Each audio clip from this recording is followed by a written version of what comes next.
मैं big boss की बहुत बड़ी फ़ैन हूँ, मैं बिग बॉस देखती हूँ।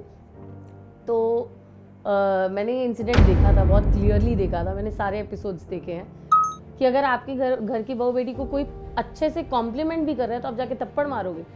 That's very sad. जब मारा तो बहुत सोच के मारा था, वो चाय बना रहा था और जब कटारिया से उसने पूछा अगर तेरे घर की किसी बहू बेटी के साथ ऐसा होगा तो तू क्या करेगा, तो उसने बोला कि मैं तो रैपड़ मारता। अभी मैंने एक शॉर्ट फिल्म की है नमोश्री चक्रवर्ती, जो मिथुन चक्रवर्ती के छोटे बेटे हैं उनके साथ। यहाँ मेरा कोई गॉडफादर नहीं है, कोई जब मैं आई थी मैं किसी को नहीं जानती थी, पता नहीं सडनली काम आ ही नहीं रहा था, काम था ही नहीं जी। इस टाइम पे मैं किसी को डेट कर रही हूँ और बहुत खुश हूँ अपनी लाइफ में। नमस्कार दोस्तों, मैं दीपक पांडे और आप सब देख रहे हैं बजुका टीवी। आज हमारे साथ हिमानी जी मौजूद है जो बहुत खूबसूरत है।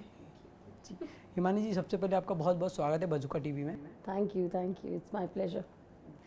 मैं आपसे जानना चाहूँगा सबसे पहले आप कैसे हो आज? मैं बहुत अच्छी हूँ, कैसी लग रही हो ये बताओ। बहुत अच्छी लग रही तो हो, बस कल आपने स्टोरी देखा मैं। तुम स्टॉक करते हो मतलब। और क्या कुछ चल रहा है इस समय आपके लाइफ में? अभी इस समय काम काम और काम यही चल रहा है फिलहाल। तो अभी मेरा एक शो चल रहा था दबंगी, मुलगी आई रे आई, सोनी टीवी के लिए, और जैसे ही वो शो ख़त्म हुआ मैं दूसरे शो की तरफ बढ़ गई। जिस दिन मेरी डेथ सीक्वेंस शूट हुआ उसकी नेक्स्ट डे मैं काव्या की शूट कर रही थी, तो अभी मैं काव्या के लिए दूसरा शो कर रही हूँ, काव्या सोनी के लिए।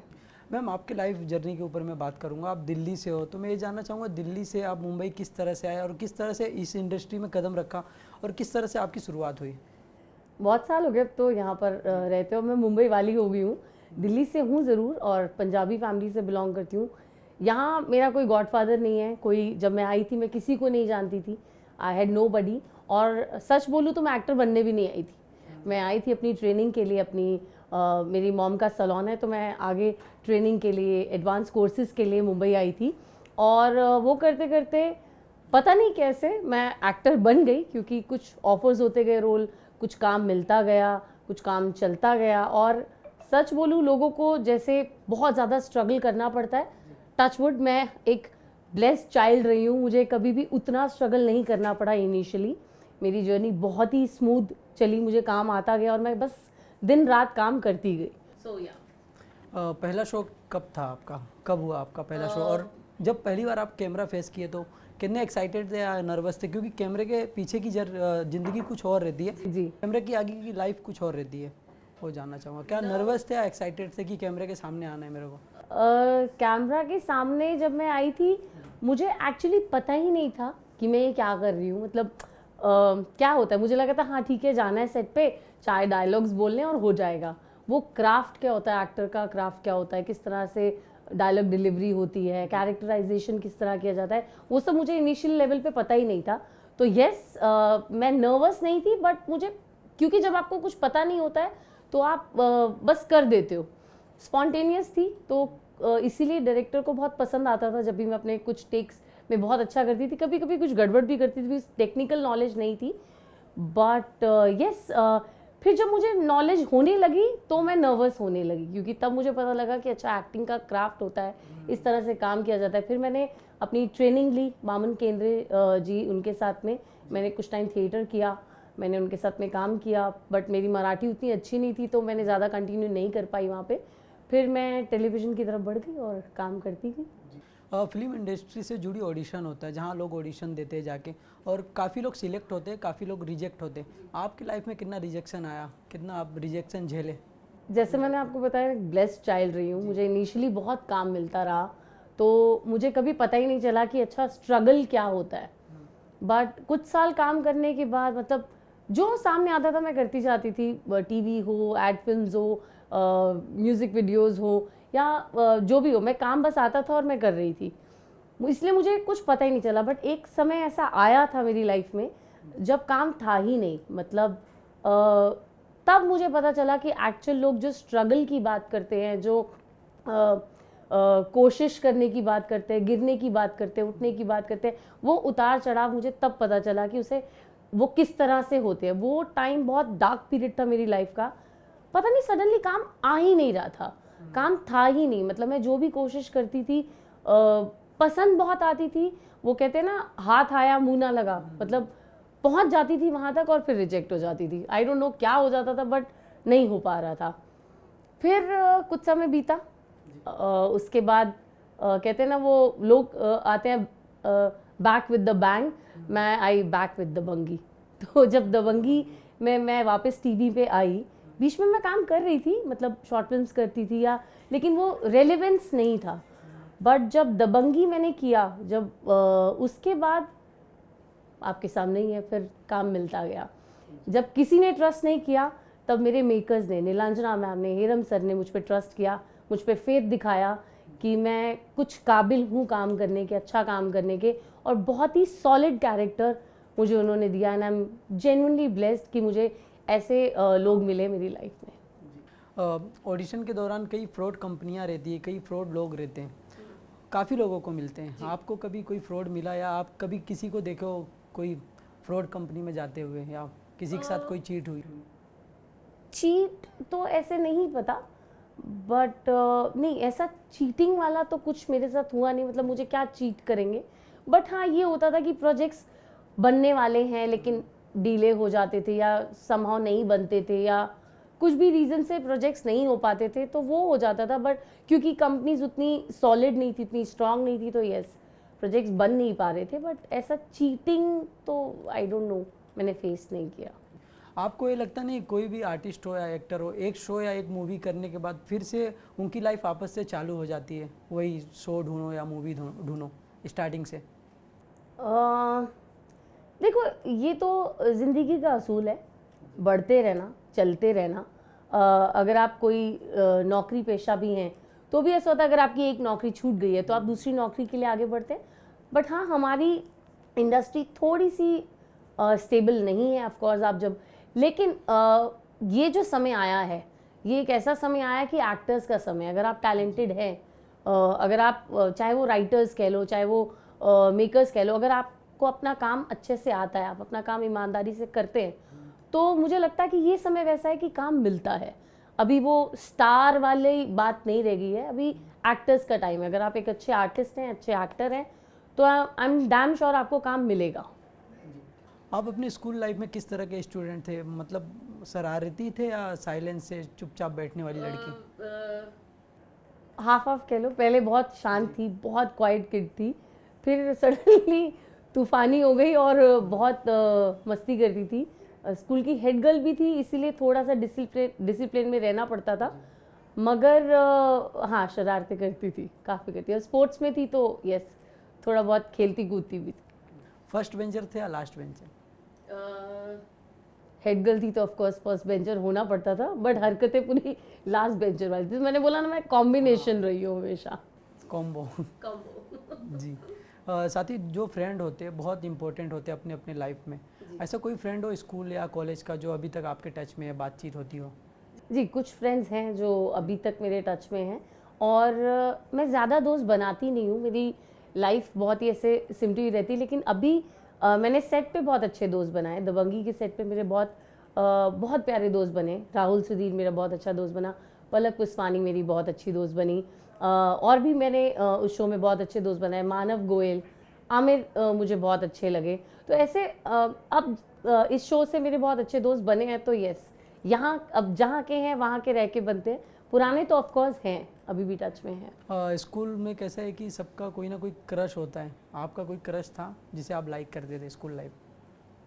नहीं, मेरा ज़्यादा ध्यान खेल कूद में रहता था ज़्यादा मस्ती गोरी में रहता था, तो क्रश वाली बात नहीं थी उस टाइम पे। नहीं, इस टाइम पे क्रश? हाँ जी, इस टाइम पे मैं किसी को डेट कर रही हूँ और बहुत खुश हूँ अपनी लाइफ में।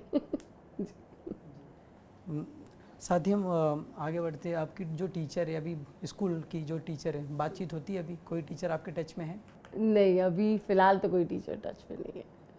जी। सबसे ज़्यादा किससे मिस करते हैं, स्कूल लाइफ या कॉलेज लाइफ? एक्चुअली मैंने बहुत अर्ली स्टेज में यहाँ आ गई थी, बहुत जल्दी स्टार्ट कर दिया था अपनी लाइफ यहाँ पे, तो इसीलिए ज़्यादा पुराने लोग मेरे टच में नहीं है। और मैं बहुत छोटी थी जब मैंने इंडस्ट्री में पैर रखा, तो बहुत जल्दी काम शुरू कर दिया, इसलिए ज़्यादा पीछे का मैं लेकर नहीं चलती। ज़्यादा इस टाइम मुझे आगे के लोग याद हैं जो इस टाइम मेरे साथ हैं। जी। आप कभी अपने स्कूल लाइफ में सोचे थे कि मैं एक दिन जाऊंगी, स्टार बनूंगी? नहीं, बिल्कुल भी नहीं, मैंने तो एक्टर बनने का ही नहीं सोचा था, तो स्टार तो बहुत दूर की बात है, और मैं फ़िलहाल तो कोई स्टार हूँ भी नहीं। सच बोलूँ तो मैं एक अच्छी एक्टर बनना चाहती हूँ सबसे पहले, एक अच्छा काम करना चाहती हूँ और काम करना चाहती हूँ। जितने अच्छे प्रोजेक्ट्स मेरे सामने आते जाएँ, बस वो करना चाहती हूँ फ़िलहाल तो। दबंगी मुल्की की जर्नी किस तरह से रही, आपको दबंगी मुल्की किस तरह से ऑफ़र हुआ, वो जानना चाहूँगा। जैसे मैंने आपको बताया ना, जब कोई ट्रस्ट नहीं कर रहा था, तब तब उन लोगों ने मुझ पर ट्रस्ट किया। जब किसी को ये विश्वास नहीं था कि मैं कर सकती हूँ, तब नीलांजना मैम ने वो फेथ मुझ पे दिखाया। मैंने अपना जब पहला ऑडिशन उन्हें भेजा, दे वर डैम श्योर कि मैं ये कस्तूरी का कैरेक्टर बहुत अच्छा निभाऊंगी। उन्होंने बहुत लड़कियों के ऑडिशंस लिए, बहुत ज़्यादा लुक टेस्ट हुए, बट उसमें मैं सेलेक्ट हुई बिकॉज उनको मुझ पे फेथ था कि अगर इतना इम्पॉर्टेंट शो का कैरेक्टर कोई कर सकता है तो वो ये कर सकती है लड़की। जी। सबसे अच्छी बॉन्डिंग किसके साथ बनी? सेट पे राहुल सुधीर और पलक, ये दो लोग हैं जिनके साथ मेरी बहुत अच्छी बॉन्डिंग बनी। और हमारी छोटी माही, उसके साथ बहुत प्यारा बॉन्ड रहा है मेरा। अगर आप मेरा इंस्टाग्राम देखते हैं तो उस पर आपने देखे होंगे, उसके और मेरे रील्स बहुत रहे हैं। हम लोग साथ में बहुत खेलते कूदते थे, शो पे बहुत मस्ती करते थे, शरारतें करते थे। और जो मेरी सास बनी थी उसमें, भारती पाटिल जी, उनके साथ, और मानव गोयल ऑफ कोर्स। एक्चुअली वो पूरी टीम ही इतनी अच्छी थी कि मैं किसी एक का नाम ले नहीं पा रही हूँ। पूरी टीम बहुत प्यारी रही हमारी, चाहे वो एक्टर्स कह लो, चाहे वो टेक्नीशियंस कह लो, सब लोग एक फैमिली की तरह हो गए थे। तो या एक बॉन्ड बहुत अच्छा बना वहाँ पे। जी। जब दबंगी मुल्की का आपको ऑफ़र आया था, आपने स्क्रिप्ट पहली बार पढ़ा था दबंगी का, तो आपने कुछ सोचा था कि यह जाना चाहिए कि नहीं जाना चाहिए, क्योंकि उस समय आपको कोई शो भी नहीं मिलता था। जी, उस टाइम पहला तो कहते ना, बेगर कांट बी चूज़र, मैं तो, मेरे पास तो काम ही नहीं था। तो काम ऐसा नहीं था, लेकिन जो मुझे पसंद आता था वो नहीं मिल पाता था। तो शोज़ नहीं हो पा रहे थे, मतलब शोज़ नहीं हो पा रहे थे, चीज़ें नहीं बन पा रही थी। बट जब ये शो मुझे मिला तो मुझे लगा ये बहुत ही इंटरेस्टिंग कैरेक्टर है, क्योंकि हम देखते हैं या तो आप मेन प्रोटैगनिस्ट देखते हो, उसकी तरफ जाना चाहिए, या फिर ऐसा कोई कैरेक्टर जो शो में अपनी छाप छोड़ के जाए। तो जब मुझे ये कैरेक्टर ऑफर हुआ, तब मुझे लगा कि ये कैरेक्टर एक ऐसा है कि शो में सबसे अलग दिखेगा, स्टैंड आउट करेगा। ऑफ कोर्स जो सत्या का कैरेक्टर था, जो आमिर जी ने किया था, वो तो बहुत ज़बरदस्त था ही, लेकिन उसके अलावा अगर कोई कैरेक्टर शो में चटपटा कैरेक्टर जिसे कहते हैं, तो वो ये कैरेक्टर था कस्तूरी का। सो दैट्स वाई मुझे लगा कि मुझे ये शो करना ही चाहिए। और इस शो का कॉन्सेप्ट बहुत अच्छा था। ये एक अलग कॉन्सेप्ट के साथ में आया था और बहुत अच्छा करके भी गया है। yes. अगर मैं आपके किरदार की बात करूँ, कस्तूरी की बात करूँ या एमएलए सीमा की बात करूँ, दोनों ही पॉलिटिक्स से जुड़ी हुई है। जी, अगर मैं बात करूँ, अगर आपको कभी रियल लाइफ में या रियल लाइफ में मुख्यमंत्री बना दिया जाता है या प्रधानमंत्री, तो 3 चीज़ें बताइए जो आप लागू करोगे। यार मेरे जैसा इंसान ना पॉलिटिक्स में जा ही नहीं सकता। मैं इतनी स्ट्रेट फॉरवर्ड हूँ, सीधी बात मुंह पे कह देती हूँ। तो पॉलिटिक्स तो मेरे बस की बात नहीं है। बाकी रही बात कैरेक्टर्स की, तो वो हमारे पास अच्छी खासी स्क्रिप्ट आती है जिससे हम याद करके परफॉर्म करते हैं। तो मैं उतनी ही पॉलिटिशियन हूँ, उससे ज़्यादा मैं पॉलिटिक्स नहीं कर सकती हूँ। जी मैम, काव्या के बारे में जानना चाहूँगा। अभी आपकी न्यू एंट्री हुई है और काफ़ी लोग प्यार दे रहे हैं। अभी आपको देख के लोग और ज़्यादा प्यार देने लगे हैं काव्या को। क्या कहना चाहेंगे काव्या के लिए, किस तरह से ऑफ़र हुआ काव्या? ये बहुत ही ऐसे जल्दबाजी में हुआ, मुझे पता भी नहीं चला। जैसे कि मैंने आपको बताया कि मैं लास्ट डे दबंगी का शूट करी थी, मेरा डेथ सीक्वेंस शूट हो रहा था। और उसी रात को इनफैक्ट जब मैं घर जा रही थी शूट से, तो मुझे कॉल आया कि हम कल मैम आपके साथ में एक मीटिंग रखना चाहते हैं। तो मुझे लगा ठीक है, अभी तो मीटिंग होगी, अभी बात होगी, फिर देखते हैं। फिर नेक्स्ट डे सुबह कॉल आया कि मैम आप शूट पे आ सकते हैं क्या? तो मैंने बोला शूट पे मतलब कौन से शूट पे? कह रहे कि काव्या का शूट हमें शुरू करना है। तो मैं वेरी नेक्स्ट डे शूट पे चली गई थी। तो मुझे वो टाइम भी नहीं मिला कस्तूरी से सीमा चौधरी के कैरेक्टर में जंप करने का, उतना मेरा ब्रेन भी प्रोसेस नहीं कर पा रहा था। बट सडनली मैं एक सेट से दूसरे सेट पे गई हूँ। सिंबुल है वहाँ पे काव्या में, किस तरह से बॉन्डिंग है आपकी सिंबुल की और आपकी? मेरे ज़्यादा सीन्स या तो सुम्बुल के साथ में हुए हैं या फिर गोविंद जी के साथ में हुए हैं। तो सुम्बुल बहुत ही प्यारी लड़की है, बहुत ही स्वीट है और अपने काम को लेके बहुत ईमानदार है। छोटी सी उम्र में अच्छा काम कर रही है और I wish her all the luck. और उससे बहुत सक्सेस मिले लाइफ में। अभी आपने खुद देखा होगा बिग बॉस काफ़ी ज़ोरों शोरों से चालू है। एक रील वायरल हो रहा है जिसमें अरमान मलिक और विशाल पांडे का दोनों का झगड़ा हो गया। अरमान मलिक ने झापड़ मार दिया विशाल पांडे को। जी, मैं बिग बॉस की बहुत बड़ी फ़ैन हूँ, मैं बिग बॉस देखती हूँ। तो मैंने ये इंसिडेंट देखा था, बहुत क्लियरली देखा था, मैंने सारे एपिसोड्स देखे हैं। तो जो ये इंसिडेंट हुआ ये बहुत ही अनप्लेजेंट था।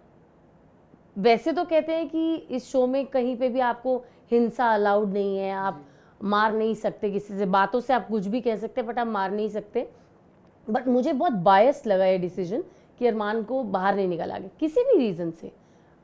मैं कहती हूँ विशाल ने कुछ भी बोला हो लेकिन वो बोला है, हाथ नहीं उठाया। और वो जो मारना भी था वो ऐसा नहीं था कि किसी रेज में गलती से कहते हैं ना रिफ्लेक्स में हाथ उठ गया। वो बहुत सोचा समझा कैलकुलेटिव मूव था। जब मारा तो बहुत सोच के मारा था। वो चाय बना रहा था और जब कटारिया से उसने पूछा अगर तेरे घर की किसी बहू बेटी के साथ ऐसा होगा तो तू क्या करेगा, तो उसने बोला कि मैं तो रैपड़ मारता। तो देन ही रियलाइज कि ओके दिखने के लिए मुझे भी रैपड़ मारना चाहिए। तो वो गया और ही स्लैप्ड हिम एंड वो बहुत ही अनप्लेजेंट था। और किस बात के लिए? उसने सिर्फ एक कॉम्प्लीमेंट दिया था, एक कहा था कि मुझे भाभी सुंदर लगती है या अच्छी लगती है व्हाटएवर। क्यों एक मैरिड वुमेन को कॉम्प्लीमेंट देना बुरी बात है? आपने अभी मुझे कॉम्प्लीमेंट दिया तो मैं क्या आपको उठ के थप्पड़ मार दूं या मेरे घर का कोई मेल आके थप्पड़ मार दे? क्यों? अगर मैं आपको सुंदर लग गई, उसमें क्या हो गया? क्या बुरी बात है? बट लोग वही है ना, जितना दिमाग, अब वही फिर वही बोल सकते हैं ना कि ऐसी कास्टिंग होगी तो यही होने वाला है, ऐसे ही बेवकूफ़ लोग आएंगे। I think he is ill mannered, मतलब उसको सेंस नहीं है क्या कैसी बात कर रहा है। एक बच्चे, ही इज अ किड, अगर उसने एक ऐसी एक बात कह भी दी तो उसे प्यार से समझाया जा सकता था। मे बी उसका कहने का तरीका गलत था बट उसको समझाया जा सकता था। आप तो बड़प्पन दिखाइए, उसने बड़प्पन ही नहीं दिखाया, उठा के थप्पड़ मार दिया। अब आप क्या सोसाइटी को क्या मैसेज दे रहे हो कि अगर आपके घर की बहू बेटी को कोई अच्छे से कॉम्प्लीमेंट भी कर रहा है तो आप जाके थप्पड़ मारोगे? That's very sad. और उसके ऊपर जो डिसीजन लिया गया, जो बिग बॉस ने डिसीजन लिया कि क्या करना है आपके हाथ में है, वो बहुत ही मुझे तो बायस डिसीजन लगा, मुझे अच्छा नहीं लगा वो। विशाल पांडे आपको लड़कियों के मामले में कैसे इंसान लगते हैं? मैं उन्हें पर्सनली नहीं जानती इसलिए मैं उस पर कमेंट नहीं कर सकती हूँ। बट जो मैंने देखा मैं उस पर आपको बता रही हूँ कि जो मुझे देखकर फील हुआ कि अगर उसने बोल भी दिया, चाहे वो कोई भी इंटेंशन से, बट उसे समझाया जा सकता था। लड़कियों के मामले में वो कैसे है वो मैं नहीं जानती हूँ। अगर आपको चांस मिलता है बिग बॉस या कोई और रियलिटी शो में जाने का तो आप जाना पसंद करोगे? मेरे जैसी पर्सनालिटी क्या लगता है आपको जानी चाहिए? जरूर जानी चाहिए। सीधी बात करती हूँ। लेकिन क्या बिग बॉस रेडी है मुझे कास्ट करने के लिए? क्योंकि उनको इतने स्ट्रेट फॉरवर्ड लोग नहीं चाहिए, वो तो आवाज़ को दबा देते हैं वहाँ पे। मतलब अगर आप अपनी बात कहना चाहो तो they just shut you up, कि आप चुप हो जाइए, आप मत बोलिए, आप ये बोल रहे हैं। वो बहुत ही तरीके से मैनिपुलेट करते हैं। तो पहले ऐसे शोज हुए, मतलब ऐसा बिग बॉस के सीजन्स मैंने देखे हैं जहाँ पे कुशाल ने, गौहर जिसमें विनर हुई थी, कुशाल ने एक धक्का मारा था एंडी को तो उठा के कुशाल को बाहर फेंक दिया था। ऐसे और भी सीजन्स गए कि एक धक्का मारने तक पे आप बाहर फेंक देते हो। तो अब तो बात भी नहीं करने देते, अब तो बोलने भी नहीं देते हैं। तो मैं जाना तो ज़रूर पसंद करूँगी बट क्या वो मुझे कास्ट करना पसंद करेंगे ये इंपॉर्टेंट है। इसके अलावा आप कौन सा रियलिटी शो पसंद करते हो? खतरों हो गया। यार मैं ना, मुझे बहुत डर लगता है वो क्रीपी क्रॉलीज और स्टंट से। बट अगर खतरों का कभी ऐसा आया तो I would give it a try, एक ट्राई तो करूँगी। पिछले बिग बॉस में समर्थ का और अभिषेक का झगड़ा हुआ था जी। समर्थ ने झापड़ मार दिया था अभिषेक को। जी, आपको ये नहीं लगता कि अरमान मलिक ने भी वो देख के वहाँ संपत्ति मिला था लोगों को, लोगों का सपोर्ट मिला था, करेक्ट, इसलिए मैं आपको बोल तो रही हूँ बहुत कैलकुलेटिव मूव था। उसने इमीडिएटली जाके थप्पड़ नहीं मारा था, उसने सोचा समझा, कैलकुलेट किया, पिछले सीजन्स याद किए। अच्छा, इस बात पे जब उसको दिखा कि हमारे शो के होस्ट ने एक सपोर्ट दे दिया है, सारे घर के लोगों ने सपोर्ट दे दिया है, अब मैं जाके थप्पड़ मार सकता हूँ। अगर उसका रिएक्शन होता ना तो इमीडिएट निकलता, हाथ उठता तो इमीडिएट रिफ्लेक्स में उठता, जैसे कि समर्थ का उठा था। वो इतना ज़्यादा इरिटेट उसको किया गया था कि उसका हाथ, हाँ क्या अभिषेक का उठा था समर्थ को। सॉरी अभिषेक का उठा था, बिकॉज इतना ज्यादा उसको पोक किया गया था, इतना इरिटेट किया गया था कि उसका हाथ उठ गया, और वो बोल भी रहा था कि रिफ्लेक्स में उठा है, मेरे से गलती से उठा है, इसीलिए उसको बाहर निकाला भी गया था। बट इस बार तो कोई क्या पूरे सीजन के लिए बस नॉमिनेट कर दिया। रूल तोड़ा फिर भी उसको नहीं निकाली। ये सबसे मेजर रूल है घर का कि आप हाथ नहीं उठा सकते, बट क्या कर सकते हैं। जैसे अलविश यादव का एंट्री हुआ था, इस समय अदनान का एंट्री हुआ है जी, आपको नहीं लगता कि अदनान भी जीत जाएगा अलविश की तरह? देखो, होने को तो कुछ भी हो सकता है। अगर एमसी स्टैंड जीत सकता है तो फिर कोई भी जीत सकता है।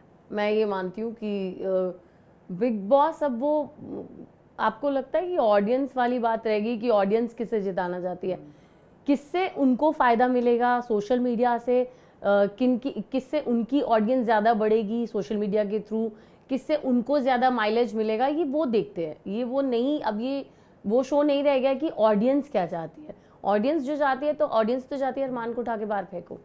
अभी सोशल मीडिया पे ट्रेंड चालू हो गया कटारिया विशेष अदनान, काफ़ी जोरों शोरों से चालू। आपको क्या लगता है ट्रॉफी कौन लेके जाएगा, कटारिया या अदनान? क्योंकि कटारिया को सपोर्ट है अलविश का। Too soon to say that, वही मैंने आपको बोला ना कि ये तो अभी नहीं कह सकते, क्योंकि अदनान की तो कल ही एंट्री हुई है, इनफैक्ट शो में अभी कल ही आए हैं, तो अभी तो कहना बहुत मुश्किल है। देखते हैं आगे क्या रंग दिखाते हैं, फिर उससे पता चलेगा। और लास्टली मैं ये जानना चाहूँगा, कोई अपकमिंग प्रोजेक्ट है आपका जो जिसमें आप नज़र आने वाली हो? सॉन्ग वीडियो हो गया, वेब सीरीज़ हो गया? अभी मैंने एक शॉर्ट फिल्म की है, नमोशी चक्रवर्ती, जो मिथुन चक्रवर्ती के छोटे बेटे हैं उनके साथ, और उसमें अमोल गुप्ते सर भी हैं, तो उनके साथ मैंने अभी एक शॉर्ट फिल्म की है। वो अभी मेरी यूट्यूब पे रिलीज़ हुई है, पॉकेट फिल्म्स में रिलीज़ हुई इनफैक्ट। तो वो एक प्रोजेक्ट मैंने अभी किया है। बाकी आने वाले कुछ प्रोजेक्ट्स हैं, धीरे धीरे आपको पता चलेगा। Thank you ma'am, thank you so much. Lastly Bazooka के फैंस को क्या मैसेज देना चाहेंगे आप? किस तरह का इंटरव्यू लगा आपको? बजूका की टीम बहुत ही स्वीट है। मेरे सामने दीपक पांडे बैठे हैं, ये बहुत स्वीट है। इनफैक्ट यहाँ सारी टीम बहुत प्यारी है। So keep loving, keep supporting. Thank you ma'am, thank you so much. Thank you. Hi, I'm Himani Chawla and you are watching me on Bazooka. Cheers.